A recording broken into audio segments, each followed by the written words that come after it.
Jonathan Lederman from LSS Law, and I want to answer the question of what happens to my assets if I file a Chapter 7 bankruptcy. It's a very big concern for most of the people that come to see us.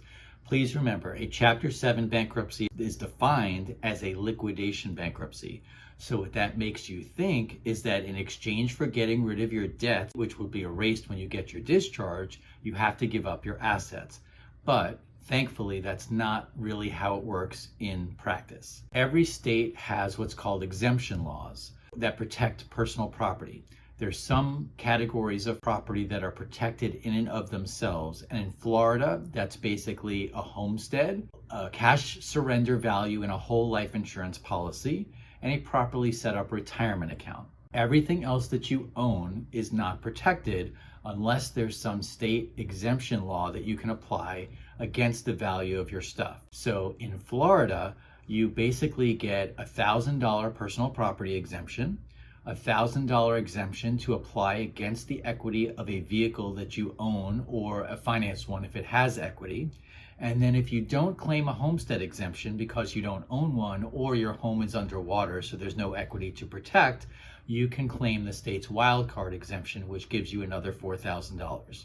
So as an individual filing bankruptcy in Florida, you can protect a maximum of $6,000 of non-protected personal property. If you file jointly with a spouse, each of you can get up to $6,000, or there's different combinations. Now, if you don't live in Florida long enough to be able to claim the Florida exemptions, we have to most likely look to the federal exemptions, which are not so good when it comes to protecting a homestead, but potentially much better in protecting higher values of personal property. This becomes very specific to your case, so it's important that you consult with an experienced bankruptcy attorney to figure out your situation. In the event that the value of your non-exempt personal property exceeds the amount of personal property exemptions that you are entitled to, then you can still have the opportunity to keep them all in your Chapter 7. You just may have to work out some sort of monetary settlement with the trustee that would account for that difference between what your stuff is worth and the personal property exemptions that you're entitled to. The key point is that you, as the debtor, are in 100% control of whether you walk away from your bankruptcy owning everything that you owned before you filed bankruptcy or you don't. The choice will be yours. You can avoid liquidation if you want to.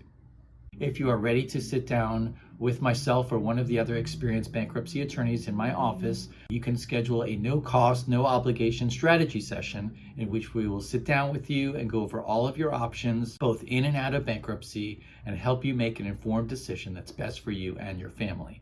If you're not quite ready for that big step, you can gain access to some additional resources that we've created, or you can watch some other videos in which I've answered additional frequently asked questions by clicking on the links below this video. Please remember, doing nothing changes nothing. If you sit and do nothing and ignore your situation, you may think it's going to get better. Please recognize that that in and of itself is making a decision, and a pretty poor one in my opinion.